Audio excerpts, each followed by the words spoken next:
Unconfirmed. Hayden approaches the West Palm Beach mansion, driving a rental car. He still finds that amazing. A year ago, he was public enemy number 4, just behind Connor, Risa, and Starkey. But now people in airports call him Mr. Upchurch and hand him keys to Toyotas and Hyundais, with a smile, like none of that ever happened. "I listen to your radio show all the time, Mr. Upchurch," says the gushing clerk when she rented him the car. "You're so clever." He grinned and gave her the answer he gives everyone who gushes at him. "Not clever enough to get this for free." The funny thing is, about 1/3 of the time he says that, they do give it to him for free, whatever it is. A meal, a movie ticket, a pack of gum at a convenience store. All he has to do is drop his name, and they'll recognize his voice. And then the magic ensues. Sometimes the cost is the 10 seconds it takes to pose with somebody for a picture, which is ridiculous, because it's his voice that has become famous, not his face. But who is he to argue with free lunch? The rental car was not free, but he's not paying for it. The big bad media conglomerate that sponsors his radio show gave him a corporate credit card. He finds that even more absurd. How is this not theft? He doesn't want to think about it too deeply. If this is his 15 minutes of fame, he intends to milk it dry. No guilt, no regrets. Maybe therapy when it's all over, but damn it, no regrets. The woman he's come to visit is just a few years older than him. 21, maybe 22. Novo riche, as they say, rags to riches, in a most spectacular way. Hayden is here by her personal invitation. He's never met her, although they do have some key mutual friends. He announces himself as at a street side intercom, and a wrought iron gate slowly swings open to a semicircular driveway and a mansion beyond. It's an ostentatiously pink Floridian palace with the requisite palm trees, balconies, and red tiled roof. Lots of curb appeal, as the realtor might say. Although behind the gate, you can't really see the house from the curb, which for residents in this kind of neighborhood is its appeal. Hayden is greeted at the door by a butler, an actual butler. Miss Skinner is expecting you," he says in the mournful, lugubrious sort of voice the one might expect a butler to cultivate. "This way, Mr. Upchurch." The house is as elaborate on the inside as it is out. Lots of marble and the designer furniture and expensive art. It looks like something one might see in an interior decorating magazine, and not in a good way. It looks like a model home. It looks more like a model home than an actual one. Cold and false. The butler leads him all the way through the house and out a pair of French doors to a backyard pool.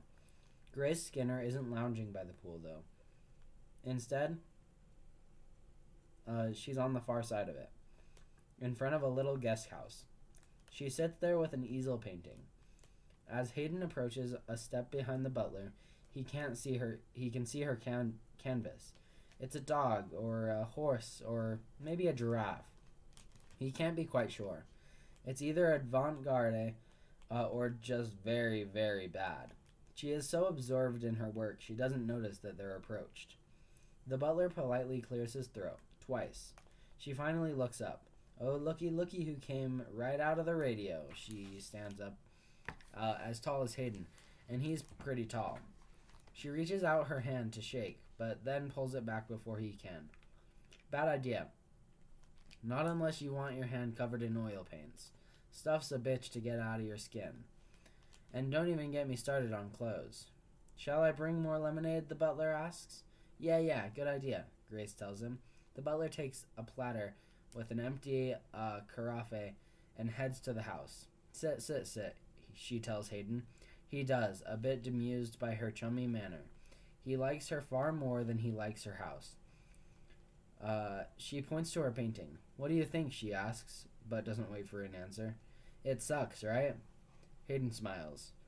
"Yes, but with a rare kind of passion." I do it because I like to do it, not because I'm any good. You want good art? Go back in the house. The walls are full of it. Yes, I noticed, Hayden says. I suspect it's not your style. Grace shrugs. I got some artsy-fartsy woman with high heels and some kind of accent to decorate the whole place. On account of, I would have filled it with sad clowns and stuff of velvet. Not the kind of,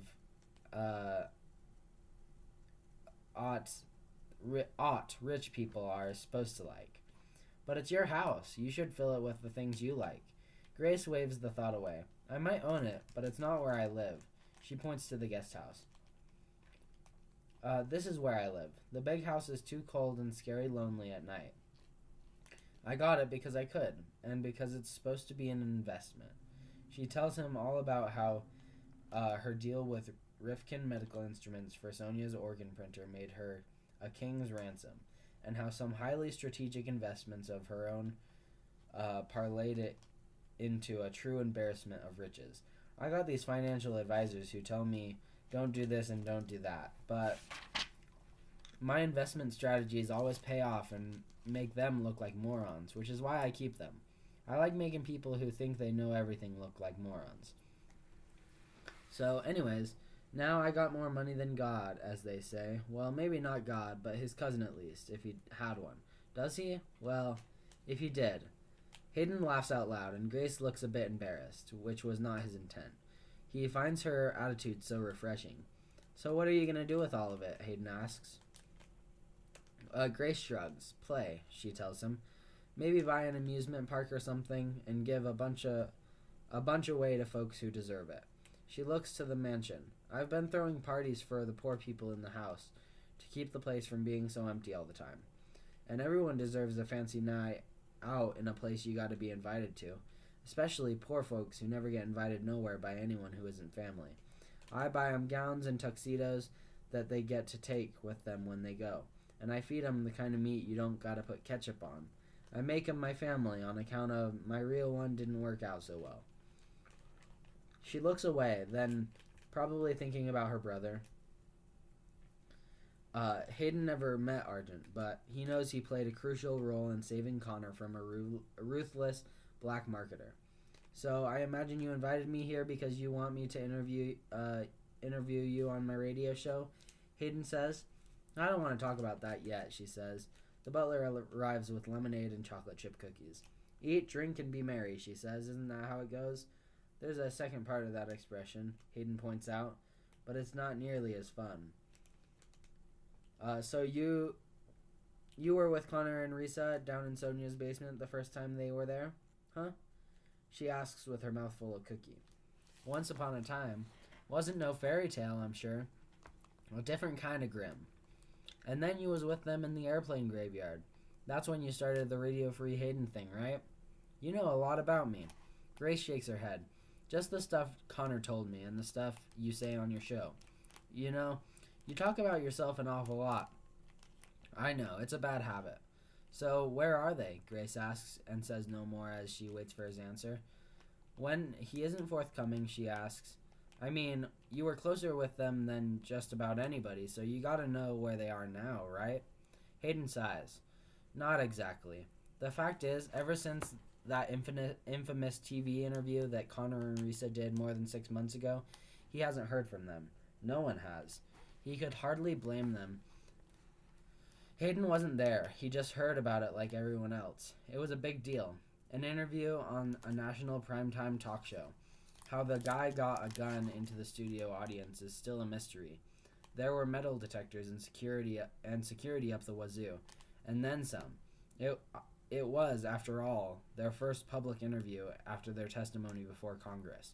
The testimony that shamed lawmakers into making the moratorium on unwinding permanent. But there are still plenty of people who support unwinding, and they're not going to let that dark era of history go without a fight. Connor or Risa, or both of them, would be dead now, had it not been for the actions of some anonymous woman in the studio audience who saw the shooter rise and pushed his arm as he fired. There, before the world on live television, the beloved host of a beloved talk show was shot through the chest by the stray bullet and killed. He never had a chance. Risa and Connor were spirited off stage by security, and neither has been seen since. Come on, Grace Caholes. You know where they are. You have to know. If they want to stay hidden, why would they tell a blabbermouth with a nationally syndicated radio show? Grace considers that. Good point. Damn.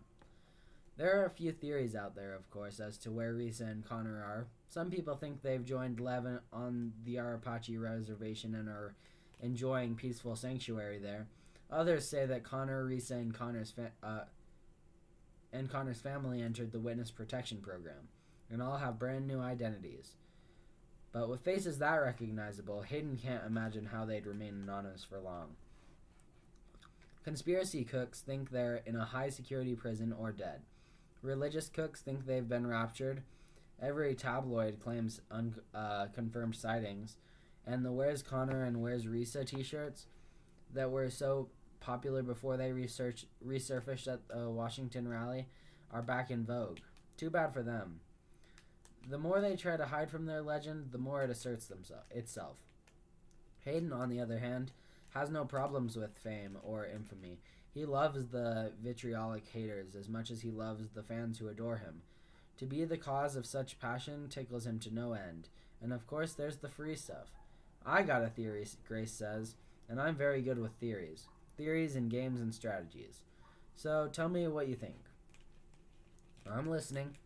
Connor needs something from his parents before he could forgive them for reals. He needed a sacrifice. So after that awful interview thing, he gave them a choice. Either leave their lives behind and disappear with him and Risa, or say goodbye to him forever. They would live out their lives without him, knowing that he never forgave them for signing his unwind order. So in your scenario, what did they do? I can't be certain, but I do know that they sold their house. I heard that the guy who bought it is going to turn it into some kind of public attraction, like Graceland. Although I can't see it.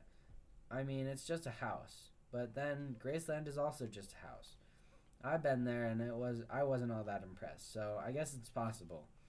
Anyway, I think they accepted Connor's challenge. They took off and they're all together. Where? Somewhere mobile, Grace says. My first thought was the opposite, of course. That they hunkered down in Alaska or some other place where they'd stay put and have no outside contact. Nobody sees them and they don't gotta see no one else living off the land. But Connor, that's not him. His life's all about motion. He's like a shark he's got on his grafted arm. He's like that shark he's got on his grafted arm.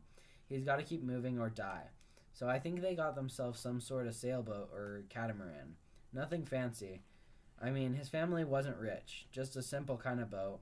And maybe they're tooling around the Mediterranean, minding their own business, hanging out in smaller, less traveled ports. Or maybe they're using their boat to save AWOLs in places where they're still unwinding. That'd be Risa's idea. Although Connor'd say he doesn't want to do that anymore. He's just saying it so Risa can convince him. And his parents get behind it because, again, it's part of the deal. Love me, love my choices. And maybe they'll come back someday. And maybe they won't. But I think they're happy. Not happily ever after kind of happy because no one gets that. I mean, we all get sick and get hit by trucks and fall out of love and stuff. But I swear I can see Connor and Risa dangling their feet off of that catamaran saying, sure as hell beats Sonia's basement. Hayden has to laugh again. Because the way she paints it, he can see it too. The proof, though, Grace says, will be the brother Luke, or Lucas, or whatever his name is. What about him? They'd want him to finish school. They won't leave him behind, though, so 5 will get you 10 that he's enrolled in some boarding school that's not too far off the Mediterranean Sea. Maybe Barcelona or Athens or Ephesus or Nice. Finally, find a Luke or Lucas who just started a few months ago at some boarding school out that way where they teach English, and you'll know I got it right. Grace smiles, proud of herself, treating the whole thing like it was a fait accompli. like a mathematical proof beyond reproach. Then her smile fades. She pours herself some lemonade and pours more for Hayden, even though he tells her he doesn't want any more. Then she says, "I didn't ask you here to talk about Risa and Connor." "Well, I guess maybe I did, but that's not the main reason." "Right," says Hayden. "Your interview. How Grace Skinner became the name behind organ printing. How she became worth $500 million in less than a year. A true American fairy tale." Grace slams down her glass hard enough to make half the lemonade shoot out. "First of all, I'm only half of the name behind the printer. It's the Rifkin Skinner BioBuilder.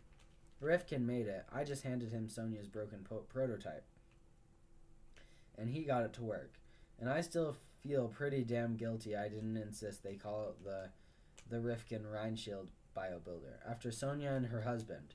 But I figured it was too hard to spell, and after all I'd been through, I wanted some credit. Second of all, like I said, there are no fairy tales, American or otherwise.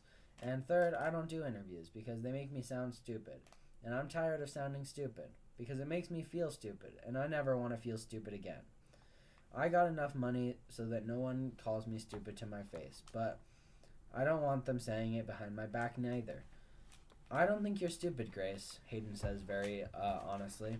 "Yes, there are some things you lack that other people have, but you compensate.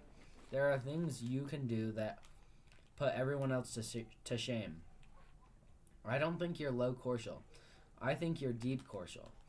If I do an interview with you, others won't see it that way. So if I'm not here to set up an interview, why am I here? I want you to find my brother." Hayden takes a deep breath. "I want you to put out a plea to your listeners. You got a lot of them. They'll listen to you." Grace Divan Umarov's plane hit a mountain.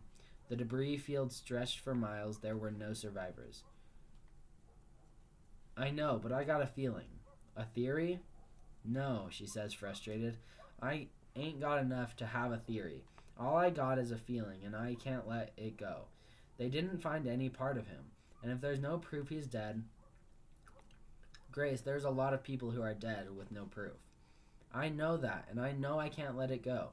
You got listeners, I'll put pictures of him up online. You just gotta get up your listeners to look. From what Connor said, half his face was gone, and the black market guy promised him a new one. Even if he survived the crash and is alive, what good will a picture do? He won't look the same." "Why can't you do it? Connor would want you to do it, wouldn't he? He would want it. He would tell you exactly what I'm telling you now." Grace's face gets red like a child about to throw a tantrum. "Get out of here. I don't want to talk to you no more. You're just like everyone else saying Argie's dead, when I know in my heart that he's not." "He's not." Hayden stands up. "Grace, I'm sorry. Just go, take some cookies with you, or else I'll eat them all, and I already ate too many." And although it goes against all his instincts, Hayden says, "Okay, I'll do it. I'll put in an all-points bulletin out on Argent. But on one condition." "What?" "He's about to ask for an interview. It's what he wants. His listeners will love it. But he's not going to blackmail her. It's not his style. Besides, he can do a whole show about her without even having to have her there. And then he does love to hear himself talk. So instead of asking for an interview, he says, on the one condition, that you invite me to your next party, and I'll even bring my own tuxedo." Grace smiles. "And bring a date," she says. "A girl or a boy, I don't care." Hayden chuckles. "Maybe both," he says. "One on each arm. Then I can go dance while I schmooze. They can go dance while I schmooze." He does the public plea just as he promised. Argent Skinner. Oddball. Unexpected hero who saved the Akron AWOL from being sold for parts on the black market. Has anyone seen him? His sister has pictures up on her website. He looked like this. Might not look like that anymore. Might look only half like this. Then Hayden opens up his show to callers. His producer always hurls him the most bizarro ones. Good for ratings.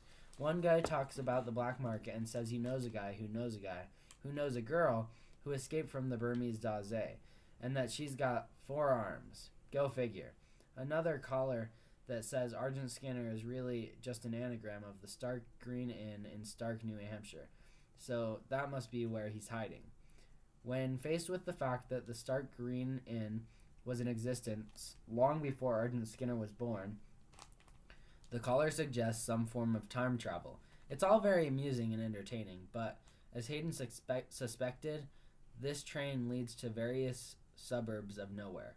It's the other things that Grace talked about that stick in Hayden's mind. However, in his spare time, he does some hacking. He doesn't have the skills that Jivan does, but however, he is wherever he is these days. But Hayden can bludgeon his way through a firewall in a pinch. What he finds in a particular picture on a school website, the American School of Maricel, perched on a hill above the sunny Mediterranean Sea. The picture is of a lacrosse team, everyone smiling after the big win, or pretending to smile after a big loss, one he can never quite be sure of. In the back row is a kid tagged as Lucas Saltries.